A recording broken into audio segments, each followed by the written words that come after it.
क्योंकि विजय श्री भी उसी पक्ष का वर्ण करती है जिस पक्ष में धर्म होता है, और भगवान की कृपा भी उसी पक्ष को प्राप्त होती है जिस ओर धर्म विराजमान रहता है। यत्र योगेश्वर कृष्णो यत्र पार्थो धनुर्धरः तत्र श्री विजयो विभूतिर ध्रुवा नेतिर मतिर मम। भगवान की कृपा भी उसी पक्ष को वर्ण करती है, विजय श्री भी उसी को प्राप्त होती है जिस ओर धर्म रहता है। तो यतो धर्मस्ततो जयः। निकल गए विदुर जी महाराज। आगे उनको कालांतर में उद्धव जी से भेंट भई। उद्धव जी ने सारा वृत्तांत सुना करके कहा, दिव्य उपदेश भगवान देव की लीला स्मरण करके चले गए। वह उपदेश आपको सुनना हो तो जाइए हरिद्वार गंगा के तट पर, वहां मैत्रेय मुनि आपको वह प्रसंग सुनाएंगे। ऐसा सुन के विदुर जी महाराज सीधे मैत्री मुनि के पास गए और यहीं से श्रीमद् भागवत में विदुर मैत्री संवाद प्रारंभ होता है। विदुर जी कहते हैं, प्रभु संसार में सब सुखी होना चाहते हैं पर होते कोई नहीं है। कारण क्या है? प्रत्येक आत्मा सुखी होना चाहती है, प्रत्येक जीव सुख को भोगना चाहता है पर सुखी होता नहीं है। हम लोग कैसे सुखी हैं? बोले मैत्रेय मुनि कहते हैं, विदुर जी संसार में जो हम लोग सुखाभास करते हैं वस्तुतः वह सुख होता नहीं है, और असली आनंद असली सुख जो हमारे भीतर रहता है उसको हम लोग देखना भी नहीं चाहते। एक उदाहरण से समझिए, बिस्तर लगा है, बढ़िया हवा मिल रहा हो, खूब अच्छी गहरी नींद आई और खूब देर तक जब सो लिए सो आंख जो खुली, महाराज कहते हैं आनंद आ गया। अब बताओ, न कुछ खाने को मिला, न घूमने को मिला, न कुछ पीने को मिला,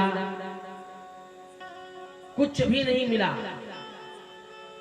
लेकिन आनंद आ गया। क्यों आनंद आ गया? बोले जितने देर तक नींद में रहे तब तक समाधि तो लगी रही, अंदर तो गए अपने भीतर के सुख का अनुभूति। सोते समय भगवान इसीलिए उस सुख की अनुभूति कराते हैं कि भीतर कितना आनंद भरा हुआ है, परंतु हम भीतर के आनंद को देखना तक क्या, भीतर के अंधकार को जानना भी नहीं चाहते, देखना भी नहीं चाहते, न उसके बारे में सुनना चाहते हैं, न उसे मिटाना चाहते हैं। और बाहर हम लोग सुख को ढूंढते हैं जो सुख है ही नहीं।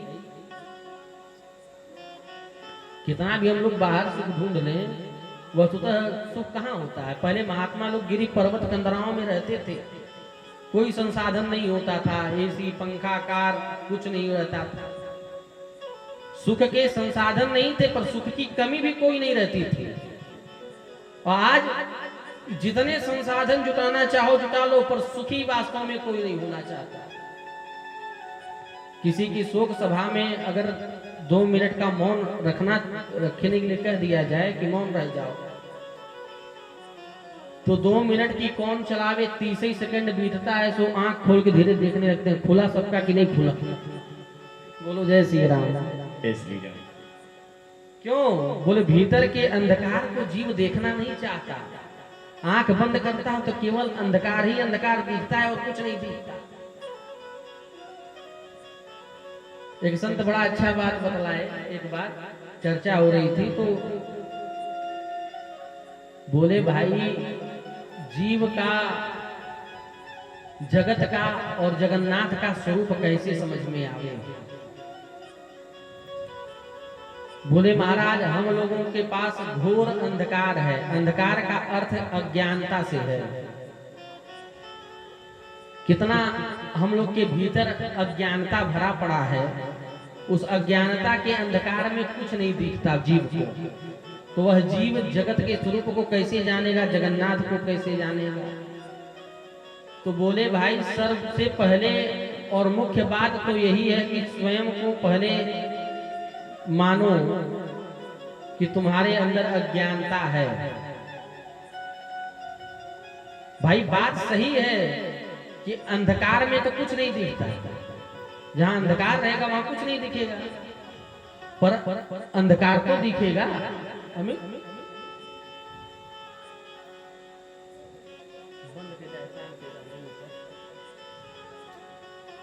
अंधे, सही बात है, अंधकार में कुछ नहीं दिखता, पर अंधकार तो दिखता है।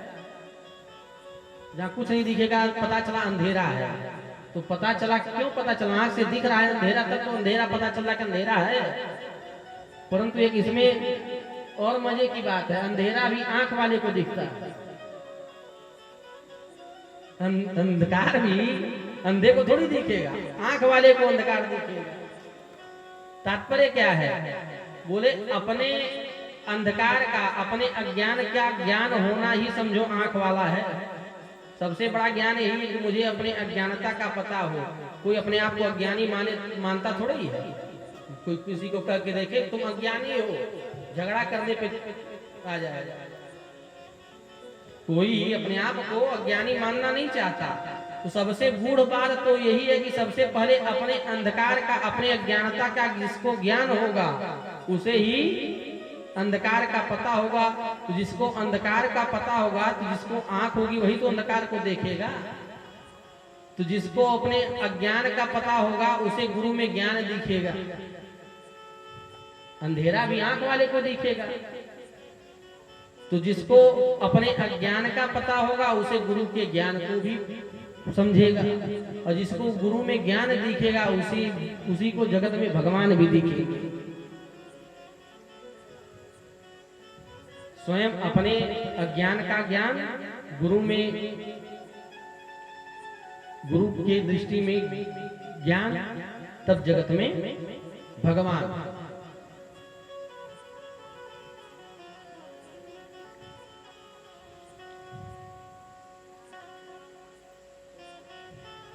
इसीलिए व्यक्ति कभी अपने अंदर के अंधकार को न कह पाता है, न सह पाता है और न जानना चाहता है।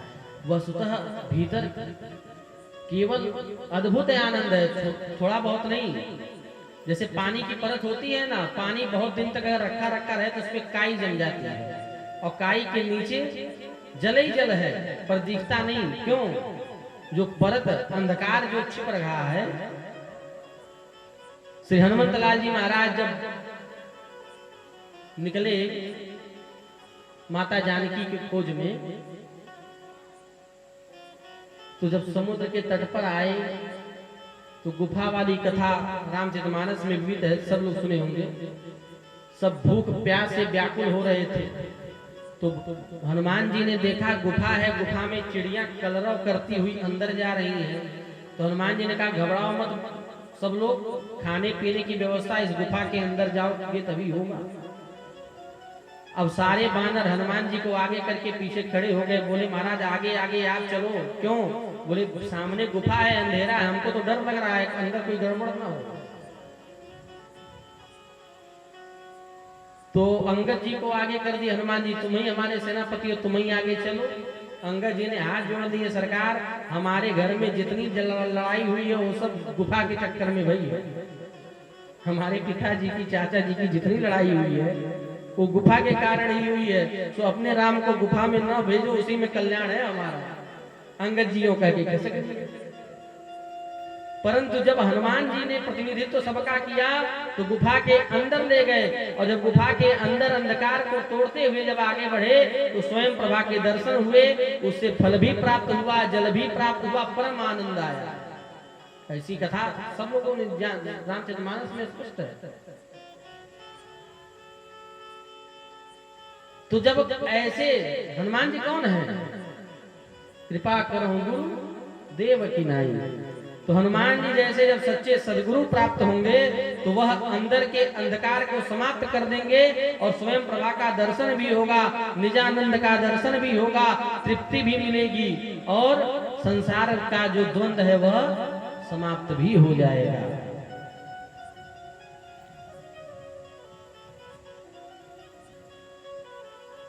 सच्चे सदगुरु का आश्रय प्राप्त करना। हनुमान जी छोटे मोटे संत नहीं, बहुत बड़े संत हैं। परंतु जब हनुमान जी से कोई पूछे कि आपका परिचय क्या है, तो स्वयं अपने मुंह से कभी वो परिचय अपना बड़ाई नहीं बतलाते।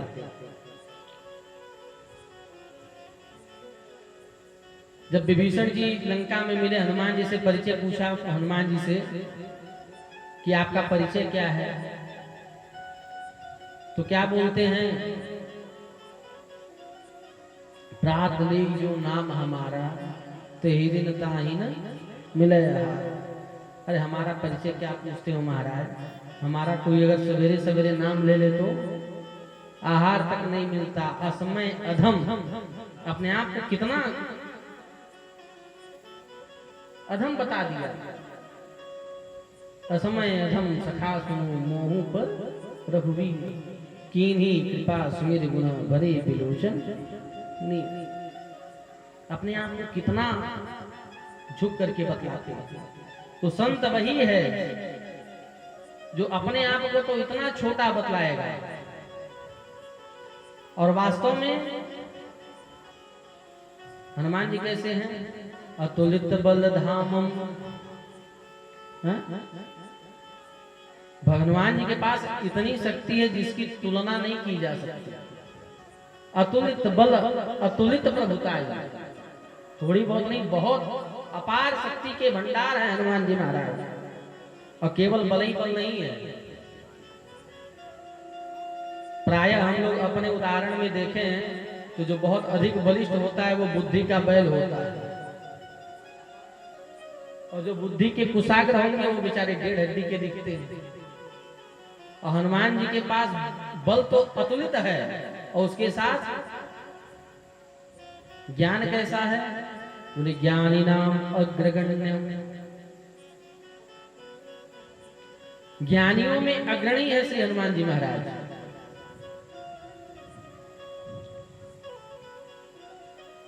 कितने गुण कोई हनुमान जी के गिनावे, अंत में कहना पड़ गया सकल गुण निधानम। 1-2 गुण की बातें छोड़ दो, जितने भी गुण होते होंगे उन सब के निधान है श्री हनुमान जी महाराज। और जब उनसे उनका परिचय पूछा जाता है तो क्या कहते हैं, असमय अधम सखा सुनो, मेरे जैसा अधम कौन है। तो संत वही है जो आत्मश्लाघा से बचे।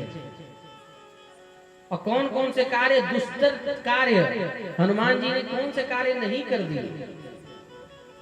एक छोटा सा भी कोई असंभव कार्य को संभव दिखा दे तो अभिमान में भर जाता है, मैंने किया। परंतु हनुमान जी महाराज बड़ा से बड़ा कार्य करते हैं पर अभिमान नहीं रखते। इतना भी अभिमान हनुमान जी के अंदर नहीं।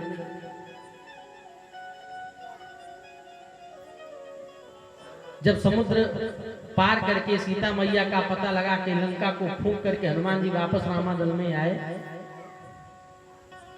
तो प्रभु के चरणों में जब प्रणाम किया तो जो वानर संग में गए थे अंगद आदि, वो सब मुक्त कंठ महिमा गाए हनुमान जी महाराज। तो जब सबने महिमा गाई तो राम जी भी सुन के प्रभावित हुए, वो भी महिमा गाए। वाह हनुमान, पूरी लंका को फूंक आए, समुद्र इतना बड़ा लांग आए, तुमने मेरा इतना दुष्टज कार्य कर दिया। हनुमान, तुमसे बड़ा उपकारी मेरा कौन होगा, बहुत बड़ा उपकार। इस प्रकार जब राम जी प्रशंसा गाने लगे तो हनुमान जी चरणों में गिर गए, सरकार इस दास का अभिमान आप मत बढ़ाओ, आप भी अगर मेरी इस तरह से प्रशंसा करेंगे तो मैं कहां जाऊंगा। तो भगवान ने कहा, भाई हमने झूठी प्रशंसा तो नहीं करी, झूठी प्रशंसा नहीं करनी चाहिए। हनुमान, क्या तुम्हें समझ को नहीं लांगा क्या, मैंने कोई झूठी प्रशंसा कर दी। बोले सरकार, हमारे अंदर कहां सामर्थ्य कि हम समुद्र लांघते, हमको तो जहाज मिल गया था। अब सारे बानर भौचक्के हो गए कि कौन सा जहाज मिल गया, हमको तो वहां नहीं दिखा। अब सारे बानर काना फूसी करने लगे तो भगवान भी आश्चर्य में भर के पूछ पड़े हनुमान जी से, हनुमान कौन सा जहाज मिल गया था भाई, श्रीलंका का था कि भारत का था, हमको भी बतलाओ। बोले सरकार, मुझे आपकी कृपा आशीर्वाद रूपी नौका मिल गई थी। कैसे? बोले सारे बानरों को आपने इकट्ठा किया किसको पूर्व में भेजा, किसी को पश्चिम, किसी को उत्तर, किसी को दक्षिण। सारे वानरों को आपने चारों दिशाओं में भेजा और स्पेशली केवल मुझे बुला करके कहा, हनुमान ये मुद्रिका लो, माता से इसी माध्यम से मिलना। अगर चिन्ह देना था तो सबको देते, केवल हमें ही चिन्ह क्यों दिया? मैं उसी वक्त समझ गया था सरकार ये काम आप हमसे कराने वाले हो।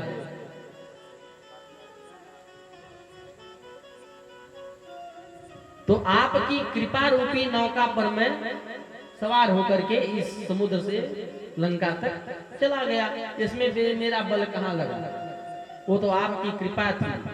अब बताओ, करने को इतना बड़ा काम किया और राम जी से कहते क्या है? बोले आपका आशीर्वाद था, आपकी नौका थी, आपके आशीर्वाद रूपी नौका में मैं सवार होकर के समुद्र पार कर लिया। परंतु जब मैं लंका में गया तो तर पल्लव के पीछे मैं छिपा रहा। रावण आया, बड़बड़ा के चला गया। महाराज सब कुछ कार्यक्रम जब वहां का संपन्न होने लगा तो मैं वापस आने के लिए सोचने लगा। वहां मुद्रिका तो मैंने माता जी को दे दी, माता जी का विश्वास जीत लिया। पर जब मैं वापस आने लगा तो मैं सोचने लगा कि जहाज तो हमारा यहीं छूट गया, वापस कैसे जाऊं? तो चूड़ामणि उतारे तब दीनी, माता सीता ने उसमें चूड़ामणि उतार करके दे दी। तो इधर से पिताजी की जहाज में गए, उधर से माता जी की जहाज में चले आए। इसे अपने राम ने क्या कर दिया मेरे ऊपर? तो आप दोनों की कृपा थी तब मैंने काम किया। भगवान प्रसन्न हो गए, अर्थ ही बदल दिया हनुमान जी ने।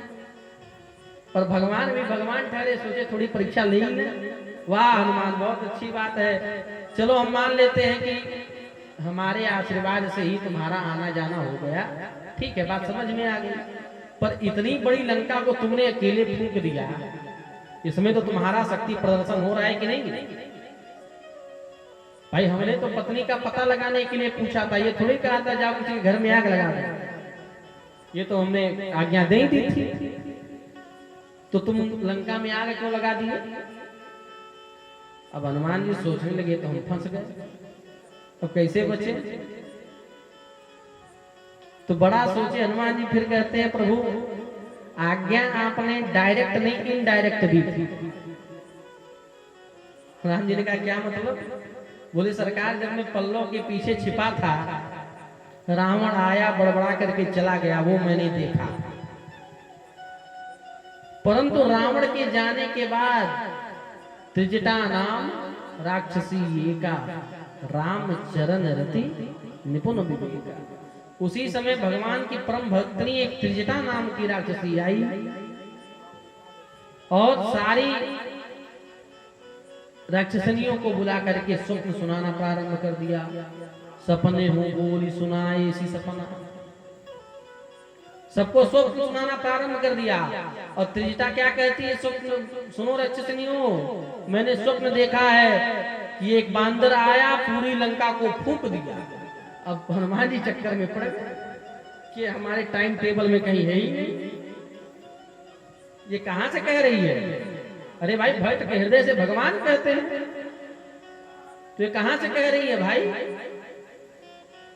ऐसा तो नहीं है, प्रभु हमको भक्त के माध्यम से आदेश दे रहे हैं। परंतु फिर हनुमान जी सोचने लगे कि भाई मुझे सीता जी का पता लगाने के लिए भेजा है, हो सकता है कि 2-4 दिन बाद किसी बानर को आज्ञा दे देगी जाओ फूका लंका। मैं ये कैसे मान लूं कि ये आदेश मेरे लिए ही हो रहा है? परंतु जब उसने आगे कहा यह सपना मैं कहूं पुकारी, हुई है सत्य गए दिन चारी, ये मेरा स्वप्न 2-4 दिन में पूरा होने वाला है बस। सोई हनुमान जी सोचे अब ये काम लगता है मेरे को ही करना है। क्यों? बोले जितने भी बानर थे वो सब अपना शक्ति बखान समुद्र तट पर कर चुके थे। तो हनुमान जी ने कहा 2-4 दिन में यहाँ कोई आने वाला नहीं, लगता है ये कार्यक्रम भी मुझे ही करना है। फिर भी मैं सोचता रहा सरकार की ऐसी परिकल्पना जो मैं अपने बना रहा हूँ भूमिका, क्या वह सही ही है? हो सकता है मेरे मन की बात हो, पर ऐसा प्रभु न चाहते हो। मैं ये कैसे कहूँ कि मुझे ये काम करना है? मेरे अंदर संशय बना रहा सरकार, परंतु क्या बताएं, जब मेघनाथ ने अपने पास में मुझे बांध ही दिया, रावण के सामने ले जाके पटक दिया और रावण ने ही अपने मुंह से कह दिया लगा दो इस मंदिर की पूंछ में आग। तो सरकार, न मैंने किसी से माचिस मांगा, न किसी से तेल मांगा, न किसी से घी मांगा और न किसी से कपड़ा मांगा।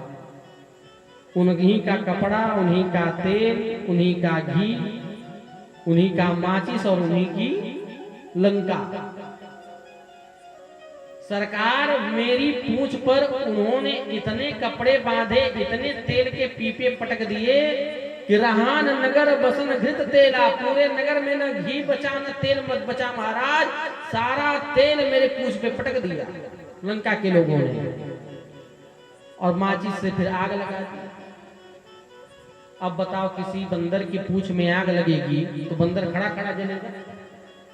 किसी को भी अगर आग लगे तो खड़ा खड़ा जलेगा? अरे भाई, उछलेगा, कूदेगा, प्राण बचाने के लिए सब प्रयास करेगा। तो अपनी पूंछ में आग लगी सो अपने राम भी भगे महाराज। अब इधर उधर तेल फैला हुआ था तो तेल के माध्यम से आग पूरे नगर में फैल गई और मैं प्राण बचाते बचाते समुद्र में कूदा और जब तक पूंछ का जलने का नंबर आया महाराज तब तक तो कूद चुके थे, सो पूंछ का बाल भी बांका नहीं हुआ। उन्हीं का तेल, उन्हीं की लंका, उन्हीं का कपड़ा और उन्हीं का कल्याण हो गया। इससे सिद्ध होता है सरकार, करने कराने वाले सब आप ही हो।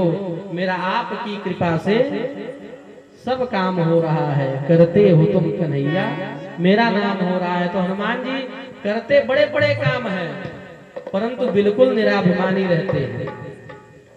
यह पूरा वृत्तांत सुनकर के राम जी महाराज प्रसन्न हो गए। इसीलिए कार्य कितने भी दुस्तज कर ले हनुमान जी महाराज, पर अपने अंदर अभिमान नहीं रखते। ऐसा ही निरभिमानी व्यक्ति भगवान को भक्त प्रिय होता है। आइए दिव्य नाम संकीर्तन करते हुए भजन का आनंद लें, पश्चात आगे की कथा। अरे मेरा आपकी कृपा से सब काम हो रहा है, मेरा आपकी कृपा से सब काम हो रहा है, मेरा आपकी कृपा से सब काम हो रहा है, मेरा आपकी कृपा से सब काम हो रहा है।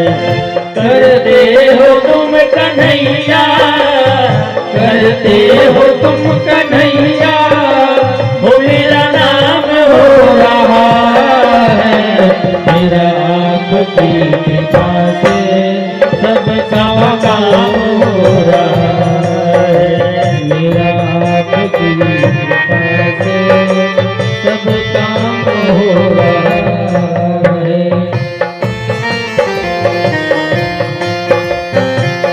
सभी लोग ताली की सेवा करते हुए धीरे धीरे गाइए।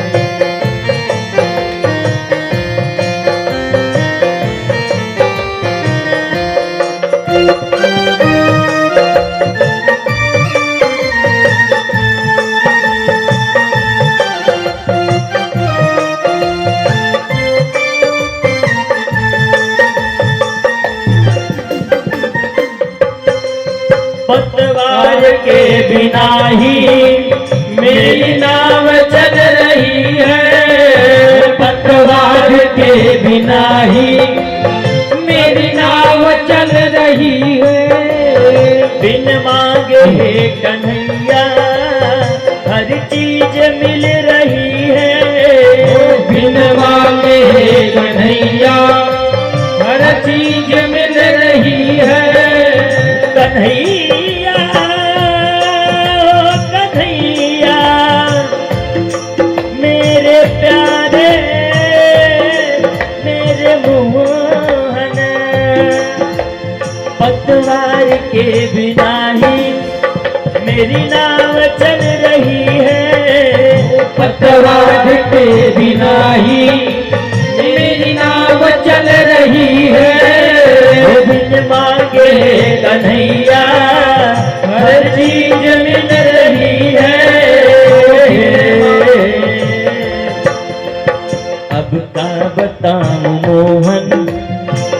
क्या बताऊं मोहन आराम हो रहा है, मेरा आपकी कृपा से सब काम हो रहा है, मेरा आपकी कृपा से सब काम हो रहा है।